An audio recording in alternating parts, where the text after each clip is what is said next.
हमारे तमाम सहयोगी हमारे साथ बने हुए हैं। ओंकार, जल्दी से एक बार फिर से आपके पास आते हुए, क्योंकि बारामती की लड़ाई बहुत बड़ी है, लेकिन ये बात कई लोग मुझे भी वहां पर कह रहे थे कि तब हमने सुप्रिया ताई को चुना, लेकिन अब अजीत दादा की बारी है। पैन महाराष्ट्र के मुद्दे कुछ अलग है और बारामती का डायनामिक्स कुछ अलग कहता है। लोकसभा चुनाव के वक्त भी ऐसा ही सभी को लगा था, लेकिन फिर अजित पवार ने सुप्रिया सुळे को मतलब सुप्रिया सुळे के इस पूरे चुनाव में एंट्री हो गई और इसलिए वो इक्वेशन बदल गया था।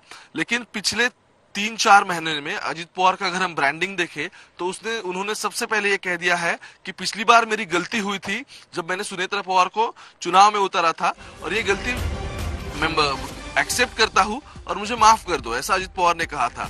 लेकिन इस बार गलती कौन कर रहा है? एक सेकंड, आपको टोक रही हूं मैं, जैसे कोई खबर आएगी हम आपको अपने रिपोर्टर्स को टोकेंगे और बताएंगे महाराष्ट्र में इंडिया गठबंधन की सरकार बनेगी, ऐसा दम अभी से अशोक गहलोत। हालांकि उन्होंने बीते दिन भी कहा था, कई ऐसे नेता हैं जो कह रहे हैं कि कोई होटल रिजॉर्ट की जरूरत नहीं पड़ेगी, महाविकास अघाड़ी की सरकार बनेगी, ऐसा ही अशोक गहलोत कह रहे हैं।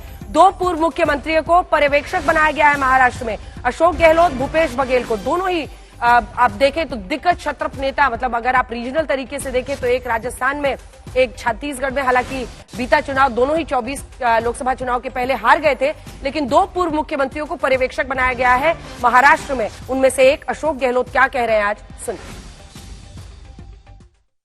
हमें पूरा यकीन है कि हमारी जनता ने इंडिया गठबंधन को अपना आशीर्वाद दिया है, विश्वास दिया है।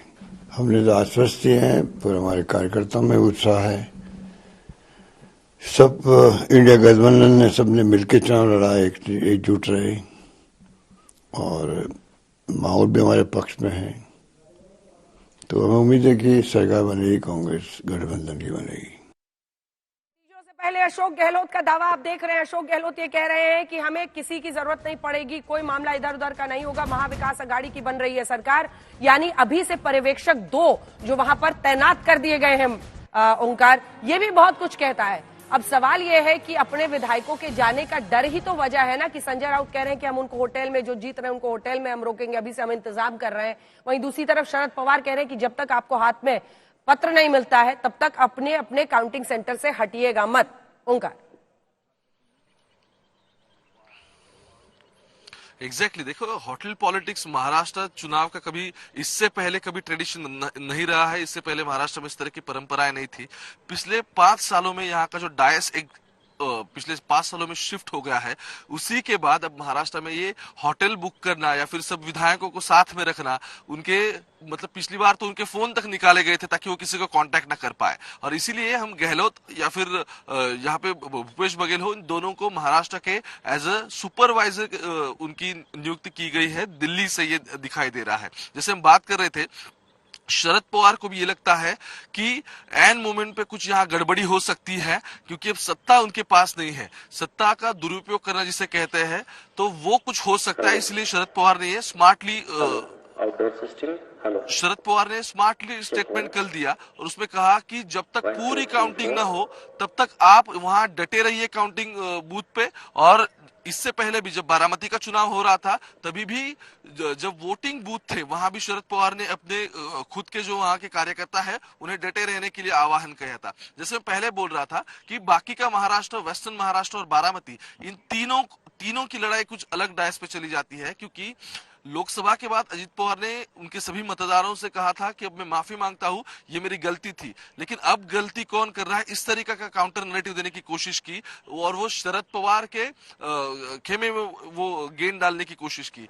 इसी से लेकर बारामती की जो लोग हैं वो कह रहे हैं कि यहाँ पे पिछले 30-35 साल से तो अजित पवार का कनेक्ट है, तो अजित पवार ही को चुन के देंगे, ऐसे बहुत सारे लोग कह रहे हैं। लेकिन मैंने इससे पहले भी कहा कि रूरल जो पार्ट है बारामती का, तहसील का, वहां किससे वोट होता है वो अहम रहेगा। बिल्कुल, मैं आपको टोक रही हूं, मैं लौट रही हूं आपके पास। उसके पहले सीधे चलते हैं, बड़ी खबर इस वक्त उत्तर प्रदेश के उपचुनावों पर आ रही है। हमारे साथ आशीष, हमारे सहयोगी जुड़ गए हैं। सीसापाऊ के समाजवादी पार्टी के उम्मीदवार नसीम सोलंकी ने एक चिट्ठी लिखी है सीधा चुनाव आयोग को। यूपी सीसामऊ सीट पे रिटर्निंग ऑफिसर को दरअसल एसपी उम्मीदवार की चिट्ठी है। वो कह रहे हैं ईवीएम की वीडियोग्राफी कराने की मांग उन्होंने की है। आशीष, पूरी खबर बताएं जल्दी से। देखिए अंजना, जिस तरीके से जब ये काउंटिंग होनी है आज, उसको लेकर पहले से ही समाजवादी पार्टी अलर्ट मोड पर आ गई है। नसीम सोलंकी ने एक पत्र लिख दिया है और साफ कहा है कि जो रिटर्निंग ऑफिसर से कि वहां पर वीडियोग्राफी कराई जानी चाहिए, जहां पर ईवीएम रखी है वहां पर वीडियोग्राफी कराई जानी चाहिए। इसके साथ साथ जब हमारे जो एजेंट है जब वो काउंटिंग करेंगे तो हर काउंटिंग की डिटेल उनको दी जानी चाहिए, क्योंकि इससे पहले जब हमने देखा था जब पोलिंग हो रही थी उस दौरान हिंसा जैसी थोड़ी सी घटना हुई थी सीसामऊ में, और इसी को लेकर अब ये सारी चीजें नसीम सोलंकी को डर है कि कहीं ऐसा ना हो कि जब ये काउंटिंग हो तो उस दौरान ईवीएम के साथ खेल हो जाए, या ऐसा ना हो कि जो काउंटिंग में नंबर्स आ रहे हैं वो उनको ना पता चल पाए। तो उससे पहले ही डर कहीं ना कहीं उन्होंने अपने जो कार्यकर्ता हैं उनसे भी अपील की है कि वो सब पहुंचे वहां पर, और दूसरा चिट्ठी लिखकर रिटर्निंग ऑफिसर को साफ कर दिया है कि ये सारी चीजें हमें उपलब्ध होनी चाहिए, क्योंकि काउंटिंग में ही सबसे ज्यादा डर होता है। और अखिलेश यादव समाजवादी पार्टी के चीफ हैं, उन्होंने भी कल से अपील की है कि सभी कार्यकर्ता काउंटिंग पर मजबूती से जमे रहें, और जब तक सर्टिफिकेट नहीं मिल जाता है तब तक काउंटिंग से ना हटे। तो ये तो साफ कर दिया है कि कहीं ना कहीं डर तो है इस बात का कि ऐसा ना हो कि बीजेपी या किसी प्रकार से जो बीजेपी की प्रणाली है उससे प्रभावित हो ये पूरा जो काउंटिंग है। तो ये एक डर है, और यही वजह है कि नसीम सोलंकी जो समाजवादी पार्टी की प्रत्याशी है उन्होंने एक पत्र लिख के सीधे मांग कर दी, और एक पोस्टर भी कहीं ना कहीं सोशल मीडिया पर है जिसमें अपील की गई है कि वो सभी कार्यकर्ता एक साथ वहां पर पहुंचे, लड़े नहीं डटे रहे। यानी कि ये भी कहा है कि लड़ना नहीं है, हमें डटे रहना है वहां पर, और जब तक सर्टिफिकेट नहीं मिलता है तब तक वहां पर बने रहना है। देखिए बिल्कुल, रिटर्निंग ऑफिसर को उनकी चिट्ठी भी ये साफ संकेत दे रही है। 45% मुस्लिम आबादी वाली सीसामऊ सीट पर लगभग 7.5% 7.7% वोटिंग प्रतिशत घटी है, और इसकी वजह से ये माना जा रहा है पिछले चुनाव में बार बार विपक्ष ये मुद्दा उठा रहा था कि हर राउंड के बाद के नंबर्स चुनाव आयोग की तरफ से नहीं मिल रहे थे। इसके मद्देनजर अभी से ही सतर्क होता हुआ विपक्ष दिख रहा है, जिसमें समाजवादी पार्टी की तरफ से नसीम सोलंकी ये कह रहे, सुरेश अवस्थी उनके सामने है भारतीय जनता पार्टी के टिकट पर, और नसीम सोलंकी कह रहे हैं कि हर राउंड के बाद हमें नंबर्स बताए जाए, कौन आगे है, कितने वोट से आगे है, ये जानकारी दी जाए। रिटर्निंग ऑफिसर को वो चिट्ठी के जरिए नसीम सोलंकी ये मांग कर रहे हैं। सीसामऊ की सीट पर लगभग 7.5% वोट प्रतिशत यहां पर घटा है।